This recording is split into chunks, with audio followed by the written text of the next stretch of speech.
So a mantra is basically like a prayer, although it's often the names of God, of whatever form that you're pulled to, or it can be the Sanskrit ones are often have to do with seed syllables or bij syllables that vibrate in a certain way, and when you do them for a while, they take you into a state that corresponds with the vibration. Pretty cool. It's like original low tech, and it works. Another kind of mantras are the more conceptual ones, if you want to put it that way. For instance, if you do things in English, and I've passed around one that's in English that came from Gurdjieff that we're going to do for a little bit. And did everybody get those slips of paper? Anybody that needs still? I think there were enough for everyone. And then there's one from the Ramayana that came through our friend K.K. Shah, which is a Sanskrit or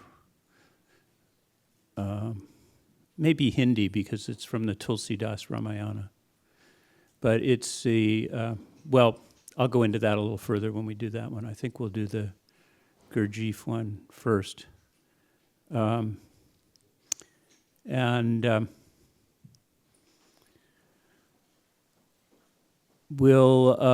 end up with either Sri Ram Jai Ram, or we may do Guru Mantra to Maharaji. Now, you've already been doing mantra when you were singing with Trevor last night. It was, those are the names of God in any form, and kirtan is mantra. It's a little hard to say anything more than what Ramdas said this morning. I think he kind of took care of about 90% of what I thought I would cover, so it's good. But in terms of practice, if you think of mantra as kind of a parking space for your mind, and it allows you to put your thoughts kind of to rest for a while, and you just keep going back to the mantra. And as thoughts arise, just as you would with breath meditation or any other sort of meditation, you just come back to the mantra. And the mantra also, you can think of it like a tape loop almost. It keeps running.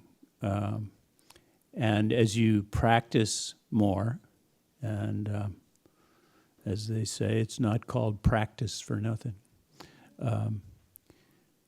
It begins to work on you.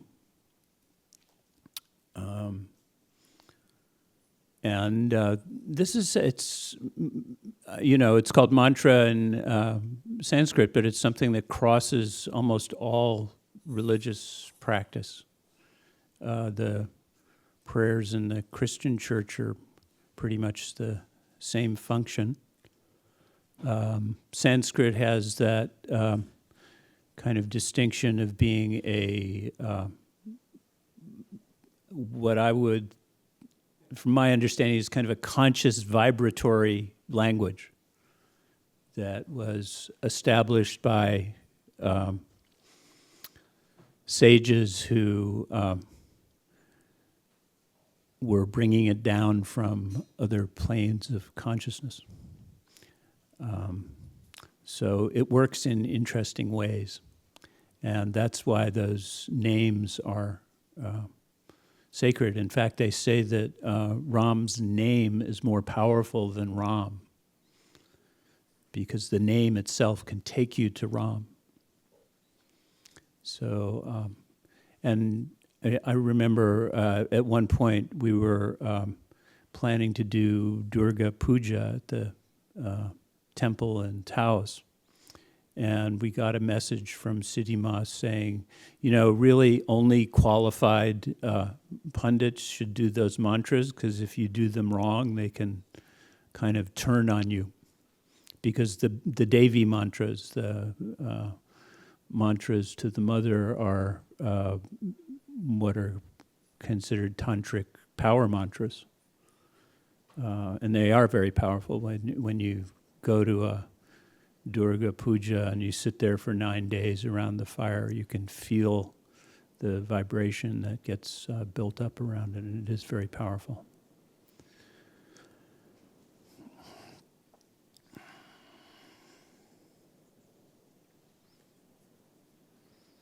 Oh, I wanted to relate this practice to what Ram Dass was talking about with the witness. And one of the aspects of using mantra is that it takes you into that witness consciousness, where you have, as he was talking about, those two planes of awareness. There's the mantra going on, which is represents the witness place, and whatever else is happening around you. I mean, your thoughts may be coming and going, and you'll have feelings in your body, and there's noise in the room, but the mantra keeps you in that place of kind of nothing happening. And that is, as Ram Dass said, a connection to the soul. So if you're practicing mantra for a while, it takes you into a deeper level, and it keeps going deeper and deeper. Well, the other aspect of that witness consciousness is that it is the beginning of changing your point of view, which is really the subtlest part of doing any kind of practice. And it is also the deepest part of our reality. I mean, we are looking out from our individuality almost all of the time. I am, anyway. When I say I am looking at you, and you're looking at me, and we're all individuals. But our consciousness, our awareness, the quality of awareness that we share is not so different. We are all human beings, and we tend to miss the forest for the trees a lot and see the differences and not the sameness. But our consciousness pretty much functions the same way for all of us. So as your practice takes you in deeper, as Ram Dass was saying, that he begins to see everyone as souls, and he begins to see from the one. And that oneness begins to absorb the what we call in the West ego, but all those thoughts and worrying about ourselves and whether Kelly's plug is going to fit in her phone or whatever. All that stuff goes down the tubes. And hopefully we can do these practices to a sufficient level that when our bodies go down the tubes, as they will, we have some lingering awareness still to go.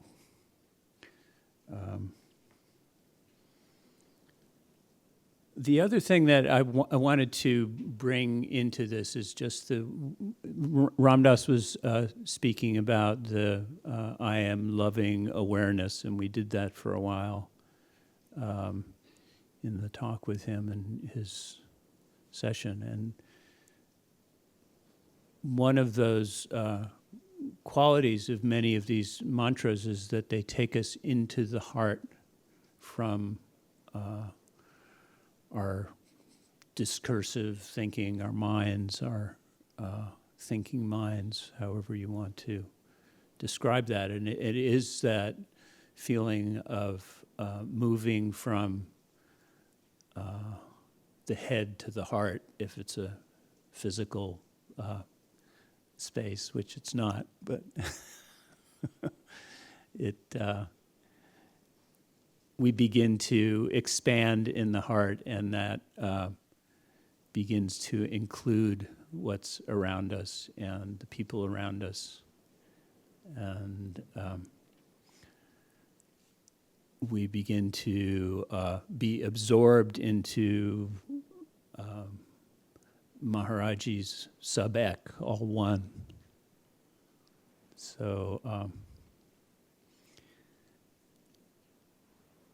Krishnadas has a wonderful analogy that I love of getting on the train and running as fast as he can toward the rear of the train, but the train is still going to the next station. And whatever direction he's going in, the train is still going to the station. So mantra is like that, as kirtan is. Once you get on the train and you keep doing it, it'll take you there. But the factor of awareness of why you're taking up the practice and where you are in the practice is clearly a lot to do with it too. So maintaining awareness and love as you practice is a good way to see it. And I think the reality is that the love is the merging and is what's taking us into oneness. That's all I wanted to say about this.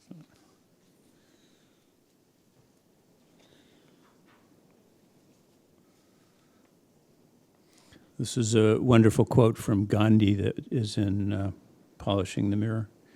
The mantra becomes one's staff of life and carries one through every ordeal. It is no empty repetition, for each repetition has a new meaning, carrying you nearer and nearer to God. And Gandhi, of course, when he was shot and assassinated, said, Ram, Ram. So he kept it going. And Maharaji was, especially in the days when we first saw him, was incessantly either mouthing or on his fingers doing Ram mantra. Just Ram, Ram, Ram. And that practice was amazing to us when we first saw that, because he was always absorbed in it. And at one point I asked him about going to study Hatha Yoga and all of that with Ramdas teacher, Haridas Baba. And Maharaji said, if you want to do sadhana, do Shri Ram, Jai Ram, Jai Jai Ram. So I got Guru Mantra. All right, I think we'll start with the Gurdjieff mantra.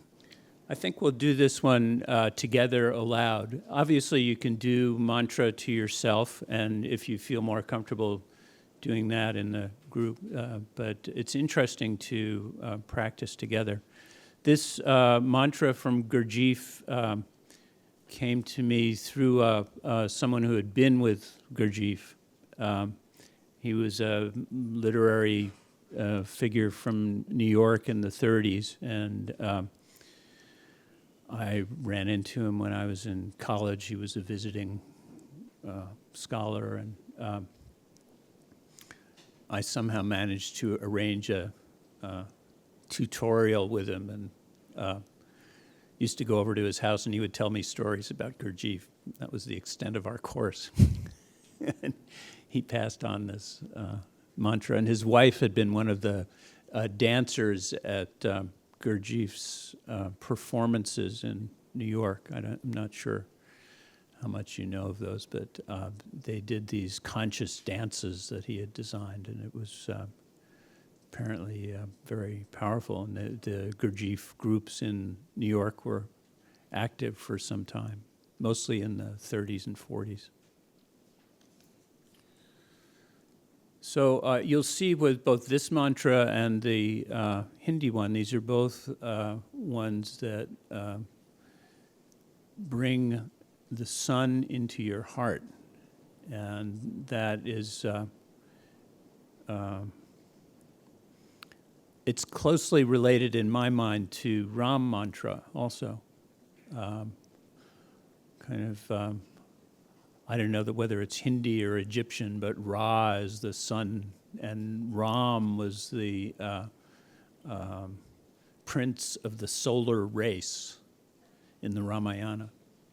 So these sun references and bringing the sun into the heart are rather constant in some of the Hindu practice also. Okay, so we're just going to do this together. Whether or not the lights stay on, we don't need them.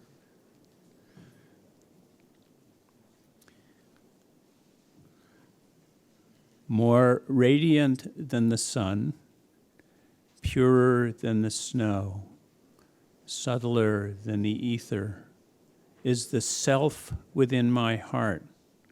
I am that self am I. More radiant than the sun, purer than the snow, subtler than the ether, is the self within my heart. I am that self am I.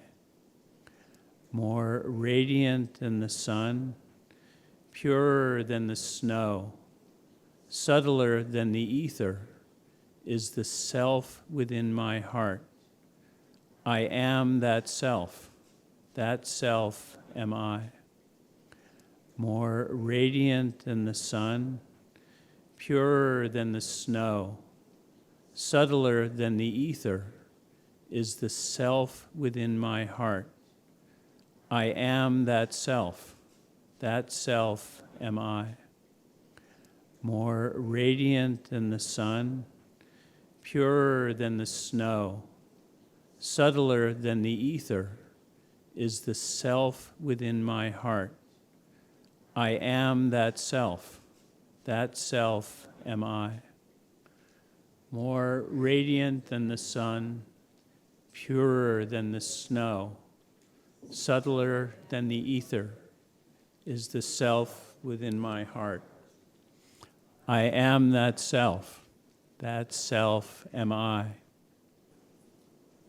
So this second mantra we call the Aditya mantra is similar in its content, but it's in Hindi. The translation is roughly, all evil vanishes from life when the sun is kept in the heart. And from what KK told me about it, it's the mantra that Ram used in the Ramayana to expiate the killing of Ravana, who was a Brahmin. And Ram was a Kshatriya, a warrior. And Kshatriyas are not supposed to kill Brahmins. Bad for the caste system. So Ram does this puja when he comes back from Lanka after rescuing Sita in the Ramayana with Hanuman's help. And he does this puja to Shiva. And this Shiva comes down after he's done this mantra, and he says, as near as I can paraphrase it, you're God, what are you bothering me for? You don't need to do any of this. But Ram insists on observing it's this wonderful interplay between the divine and the divine. And that form of Shiva is Rameshwar, which is who I got named after. So, and Rameshwaram is this beautiful old temple in the tip of South India where they built the floating stone steps to Lanka that the monkey army crossed over to rescue Sita. And quite amazingly, somebody sent me a satellite photo from a few years back that shows this rock, what would you call it, a bridge, the archipelago extending between Rameshwaram and Lanka underwater. Adam's Bridge, it's called. Yeah. I guess it all happened.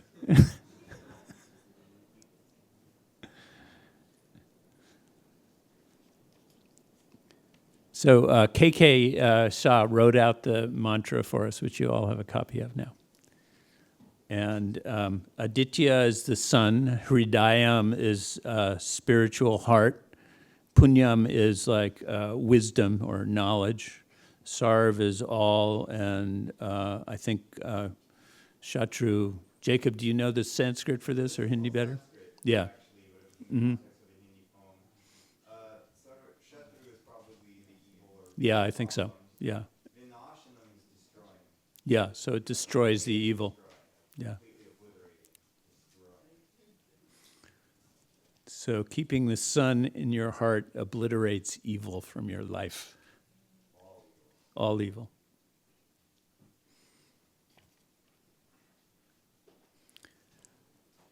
And this is a good one to do also if those of you who do sun salutations when there's sun out.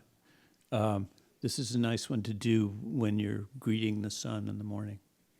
And then you actually it's easier to visualize bringing the sun into your heart. So that's a nice exercise to take up. Aditya Hridayam Punyam Sarv Shatru Vinashanam. Aditya Hridayam Punyam Sarv Shatru Vinashanam. Aditya Hridayam Punyam Sarv Shatru Vinashanam. Aditya Hridayam Punyam Sarv Shatru Vinashanam. Aditya Hridayam Punyam Sarv Shatru Vinashanam. Aditya Hridayam Punyam Sarv Shatru Vinashanam. Aditya Hridayam Punyam Sarv Shatru Vinashanam. Aditya Hridayam Punyam Sarv Shatru Vinashanam. Aditya Hridayam Punyam Sarv Shatru Vinashanam. Aditya Hridayam Punyam Sarv Shatru Vinashanam. Aditya Hridayam Punyam Sarv Shatru Vinashanam. Aditya Hridayam Punyam Sarv Shatru Vinashanam. Aditya Hridayam Punyam Sarv Shatru Vinashanam. Aditya Hridayam Punyam Sarv Shatru Vinashanam. Aditya Hridayam Punyam Sarv Shatru Vinashanam. Aditya Hridayam Punyam. Sarv Shatru Vinashanam. Aditya Hridayam Punyam. Sarv Shatru Vinashanam. Aditya Hridayam Punyam. Sarv Shatru Vinashanam. Aditya Hridayam Punyam. Sarv Shatru Vinashanam. Aditya Hridayam Punyam. Sarv Shatru Vinashanam. Aditya Hridayam Punyam. Sarv Shatru Vinashanam. Aditya Hridayam Punyam. Sarv Shatru Vinashanam. Aditya Hridayam Punyam. Sarv Shatru Vinashanam. Aditya Hridayam Punyam. Sarv Shatru Vinashanam. Aditya Hridayam Punyam. Sarv Shatru Vinashanam. Aditya Hridayam Punyam. Sarv Shatru Vinashanam. Aditya Hridayam Punyam. Sarv Shatru Vinashanam. Aditya Hridayam Punyam. Sarv Shatru Vinashanam. Aditya Hridayam Punyam. Sarv Shatru Vinashanam. Aditya Hridayam Punyam. Sarv Shatru Vinashanam. Aditya Hridayam Punyam. Sarv Shatru Vinashanam. Aditya Hridayam Punyam. Sarv Shatru Vinashanam. Aditya Hridayam Punyam. Sarv Shatru Vinashanam. Aditya Hridayam Punyam. Sarv Shatru Vinashanam. Aditya Hridayam Punyam. Sarv Shatru Vinashanam. Aditya Hridayam Punyam. Sarv Shatru Vinashanam. Aditya Hridayam Punyam. Sarv Shatru Vinashanam. Aditya Hridayam Punyam. Sarv Shatru Vinashanam. Aditya Hridayam Punyam. Sarv Shatru Vinashanam. Aditya Hridayam Punyam. As Ramdas says, you become an emitter of love. And I think this goes in the love trumps hate category.